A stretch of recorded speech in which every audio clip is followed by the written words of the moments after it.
India China പ്രത്യേക പ്രതിനിധി ചർച്ചകൾക്കായി ദേശീയ സുരക്ഷാ ഉപദേഷ്ടാവ് അജിത് ഡോവൽ ബീജിംഗിൽ ചൈനീസ് വിദേശകാര്യ മന്ത്രി വാങ് യിയുമായി ചർച്ചകൾ നടത്തും.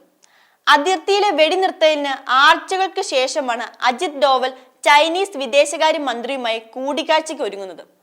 യഥാർത്ഥ നിയന്ത്രണ രേഖയുമായി ബന്ധപ്പെട്ട് തീർപ്പാക്കാത്ത പ്രശ്നങ്ങൾ കൂടിക്കാഴ്ചയിൽ അദ്ദേഹം ഉന്നയിച്ചേക്കാം. 4 വർഷത്തിലേറെ നീണ്ട സൈനിക തർക്കം അവസാനിപ്പിക്കുന്നതുമായി ബന്ധപ്പെട്ട് സുപ്രധാന കൂടിക്കാഴ്ചയാണ് നടക്കുന്നതെന്നാണ് വിലയിരുത്തൽ. ഗൽവാൻ താഴ്വരയിൽ 2020 ഏപ്രിലിലെ സ്ഥിതി പുനഃസ്ഥാപിക്കണമെന്നാണ് ഇന്ത്യയുടെ ആവശ്യം. ഇന്ത്യ ചൈന അതിർത്തി പ്രദേശങ്ങളിലെ യഥാർത്ഥ നിയന്ത്രണ രേഖയിൽ പെട്രോളിംഗ് ക്രമീകരണങ്ങൾ സംബന്ധിച്ച് ഒക്ടോബറിൽ ഇരു രാജ്യങ്ങളും തമ്മിൽ ധാരണയിലെത്തിയിരുന്നു. കിഴക്കൻ ലഡാക്കിലെ യഥാർത്ഥ നിയന്ത്രണ രേഖയിൽ സൈനിക തർക്കം 2020 മെയ് മാസത്തിലാണ് ആരംഭിച്ചത്. ആ വർഷം ജൂണിൽ ഗാൽവാൻ താഴ്വരയിലുണ്ടായ സൈനിക ഏറ്റുമുട്ടൽ ഇരു രാജ്യങ്ങളും തമ്മിലുള്ള ബന്ധം വഷളാക്കി. പിന്നീട് സൈനിക തലത്തിലും ഉന്നത നയതന്ത്ര തലത്തിലുമായി നിരവധി ചർച്ചകൾ നടന്നെങ്കിലും ഫലമുണ്ടായില്ല.